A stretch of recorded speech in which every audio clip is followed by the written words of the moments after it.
Hey everybody, welcome into the Thinking Crypto podcast, your home for cryptocurrency news and interviews. I'm your host, Tony Edward. On your way in, please hit that subscribe button as well as the thumbs up button and leave a comment below. If you're listening on a podcast platform such as Spotify or Apple, please leave a 5-star rating and review. Folks, we have some very big news. Make sure you watch and listen to the end. First up, Texas has bought the dip, so they have bought Bitcoin, folks. We know Texas is very pro crypto. There's a lot of Bitcoin miners in Texas, and a lot of the political leaders are pro crypto. We've seen Ted Cruz and many others. Well, here, Lee Brachter, who is the president of the Texas Blockchain Council, highlighted that Texas has become the first state to purchase Bitcoin, and they started with a $5 million purchase. And they haven't bought Bitcoin directly. They bought BlackRock's IBIT Bitcoin ETF.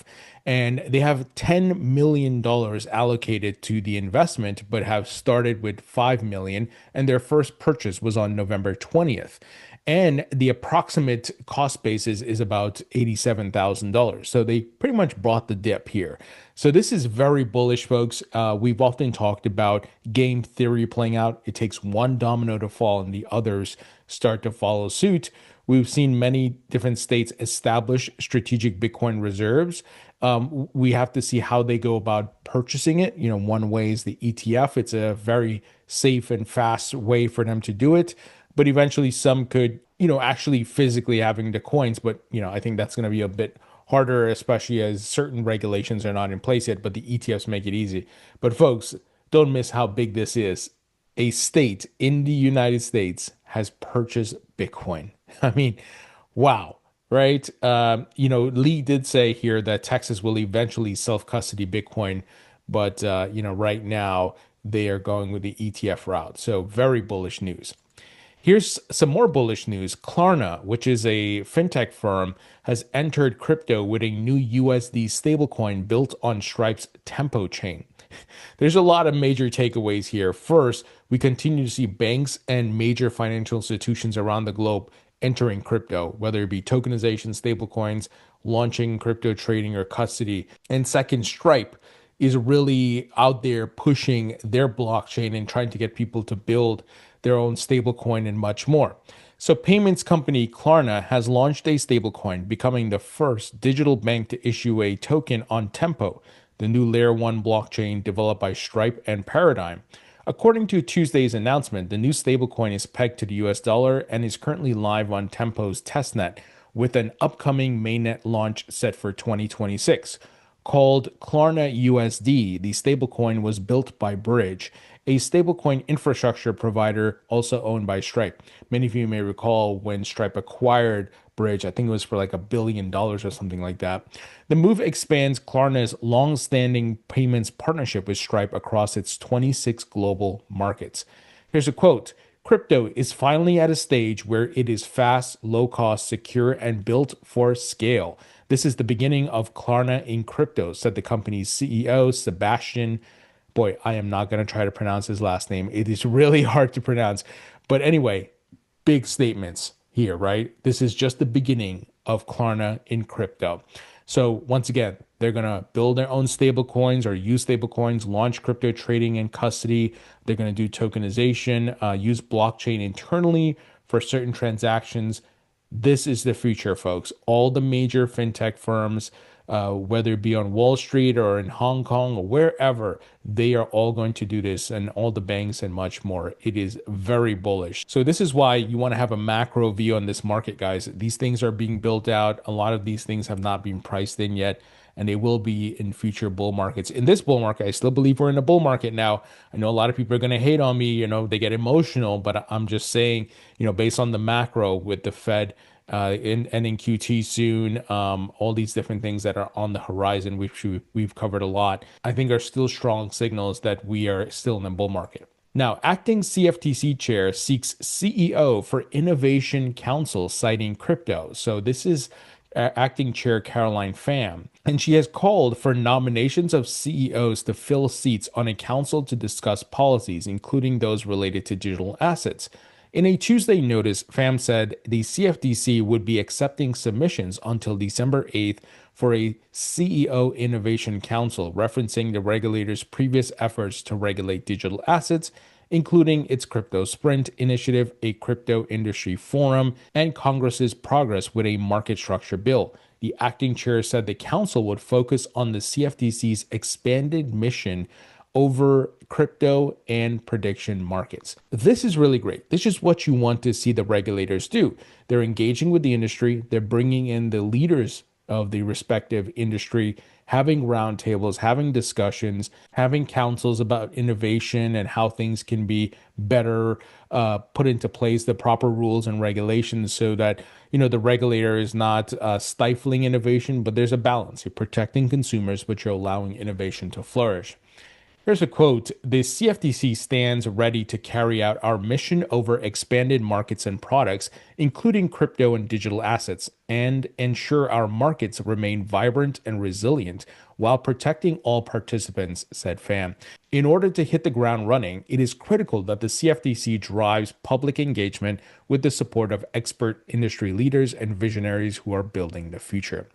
So this, once again, very great. And on the other side of the token, the SEC, they're doing similar things, having industry roundtables and much more. So this is very bullish for the future of the asset class. Now look at this, folks. Kevin Hassett, who has crypto ties, rises to the front in Fed chair search, according to Bloomberg. So we know Trump wants to get rid of Jerome Powell, right? And he wants to put someone in who's going to, pretty much do his bidding. That is bullish for the markets, as we head into 2026 and we're seeing the Fed ending QT. I believe they're going to start QE sometime next year. They're going to do liquidity injections, maybe stealth QE and all that, which is going to be really great for markets. And Powell is set to, his tenure is set to end, I think, May, if I'm not mistaken. And if you have someone who's pro crypto, oh my goodness. I mean, can you imagine, guys, the setup here? So Kevin Hassett had a central role in the White House's Digital Asset Market Working Group, which is part of the National Economic Council. If Hassett becomes chair, President Trump would have a close ally and would be someone he trusts. People familiar with the matter told Bloomberg. So, guys, this is a macro signal right here. Right. So this is why I'm still bullish. I'm not ignoring the bear case. I told you guys there's two scenarios: relief rally rolling over to bear market lows, and that's it. Or there's a slow, steady grind and chop. And then we pick up steam as liquidity starts coming in and all these things come to fruition. So we'll have to wait and see. But this is going to be good for crypto if you have someone who's crypto friendly, has knowledge about crypto assets as the Fed chair. Now, folks, this episode is brought to you by VeChain. VeChain is one of the top layer 1 blockchains being used by enterprises across the globe. Many of these enterprises are building Web3 technology on VeChain. They're tokenizing and much more. Yesterday, I shared some news about tokenization that's happening on VeChain. And I've been a VET token holder for many years, folks. I'm very bullish on VeChain. And Dana White, he recently bought $1 million in VET token. So VeChain, they're partnering with the UFC. But some of the brands and companies that's using VeChain include BMW, Walmart China. You got PwC, Boston Consulting Group, and much more. And you could also stake the VET token. That's something they recently added, and you can do that via Stargate.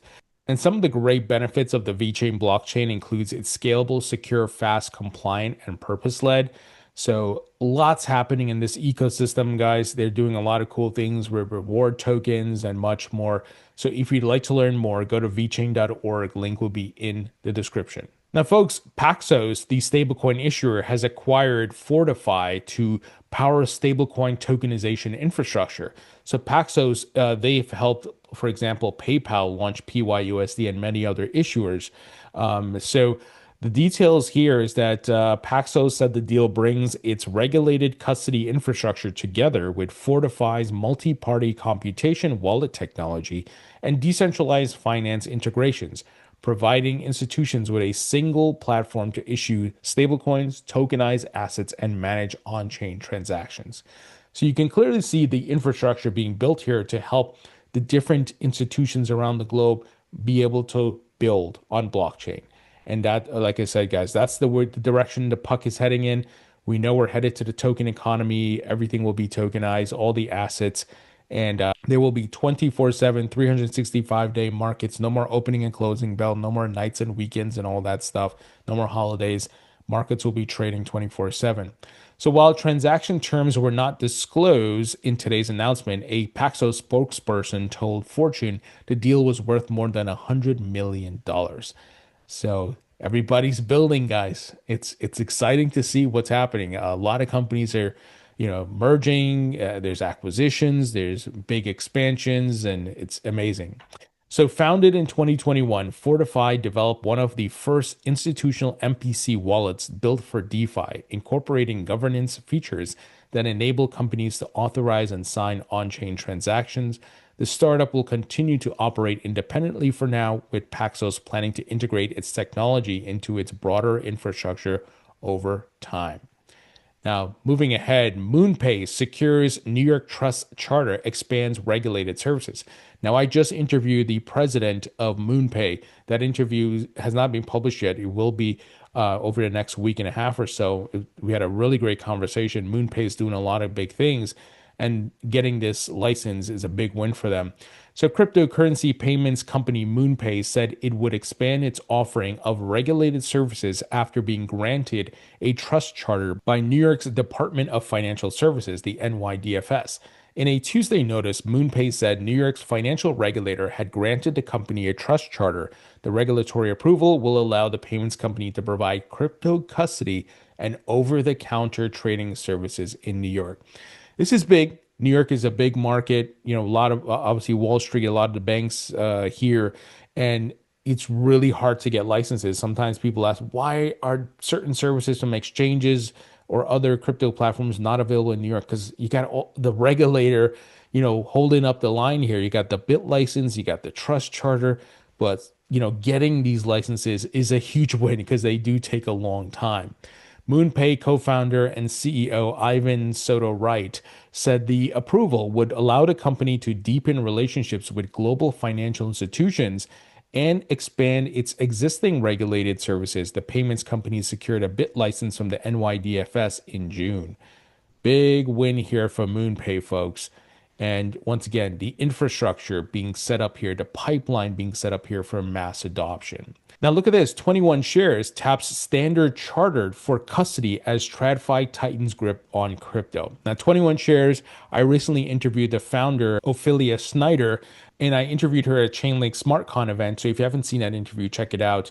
And they are issuers of ETFs and different types of crypto ETFs. They've been doing it in Europe. They're not doing it in the United States. So major bank Standard Chartered announced fund manager 21 Shares has selected it as its digital asset custodian, potentially moving away from a crypto native partner. According to a Monday announcement from Standard Chartered shared with Cointelegraph, the bank will provide crypto custody services to 21 Shares. Let me repeat that. The bank will provide crypto custody services to 21 Shares. We couldn't say that years back, even just 3 years. The bank will provide these crypto services, right? Because they couldn't, guys. But now they are all, capitulating, bending the knee, and it's inevitable, right? They're all jumping on board. So Margaret Harwood Jones, the bank's global head of financing and security services, said the collaboration allows them to extend our expertise into the fast evolving digital ecosystem. Huge. Now, 21 Shares, they actually recently got acquired, I believe, by Falcon X, if I'm not mistaken. So, guys, I mean, just look at what's happening. The building continues despite the market volatility, despite prices being down, despite people feeling depressed. They're getting angry, right? We're entering that anger phase. You start to see the comments, all kinds of stuff. These people are building, they're setting up the pipeline for mass adoption. So I hope, once again, you have the macro view on this asset class. I know we all want to make money. Me too. I'm with you, right? And that's why I still believe, with some of the macro factors, we're still in the bull market. There's still a final leg to go here. I could be wrong, right? I don't have a problem saying I'm wrong. But based on the data, you can at least understand and respect me for saying, hey, I'm looking at the data, not my feelings and emotions, not hopium. Just if the Fed is, if you recall, the top of the market for 2021 was signaled by the Fed going into quantitative tightening. They are now ending quantitative tightening on December 1st. We still have a market structure bill to be passed. You have all these altcoin ETFs that are launching. The Fed is continuing to cut rates. And we got Trump talking about he's going to give retail, these $2,000 tariff stimmy checks and all that, right? There's just so many things on the horizon that I don't believe the market top is in. But hey, look, the market could say, Tony, you're wrong. We're going to keep dumping and keep going down, and that's it. Pack your bags. Yeah, right? We got to be prepared for that. Anyway, guys, that's the news. Let me know what you think. Leave your thoughts and comments below. Hit the thumbs up button. A great way you can support the podcast is by subscribing to my free email newsletter. It is 100% free. Link will be in the description. Check out my book on Amazon, available in paperback and digital, and my course at mycryptocourse.com. This is a comprehensive course that teaches you everything you need to know about crypto. Folks, thank you for tuning in. I appreciate you all, and I'll talk to you all later.